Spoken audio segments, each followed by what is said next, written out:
তো বন্ধুরা, আমি এ পর্যন্ত আজকে 16টা রোজা গেছে, কখনো ইফতারির ভিডিও দেই নাই। আর ইফতারি আমি ভাজা পোড়া বাসায় করিও নাই, তো কি দিব। তো আমি এখানে আজকে গাজরের হালুয়া করছি, সাথে লুচি। গাজরের হালুয়ার সাথে লুচি খাওয়া হবে। এইখানে আমি ডিমের চপ বানাইছি। বাজারে গেলে একটা ডিম দিয়ে দুইটা করে, আর আমি আস্ত 4টা ডিমের চপ বানাইছি, যেহেতু আজকে আমরা 4 জন মানুষ। এখানে চিকেন বল করছি। এটার মধ্যে আমি মুরগির মাংস, গাজর এবং আলু একসাথে ব্লেন্ড করে তারপর একটা বলের মতো বানাইছি, জাস্ট পাকোড়ার মতো। এখানে হচ্ছে আমাদের শেখ হাসিনা আপাতত একটা রেসিপি শিখাই দিয়ে গেছিলো।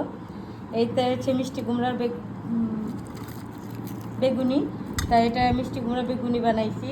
আর এখানে হচ্ছে এই যে পেয়ারা কেটে নিচ্ছে ফলের মধ্যে। তো এখানে তরমুজও আছে।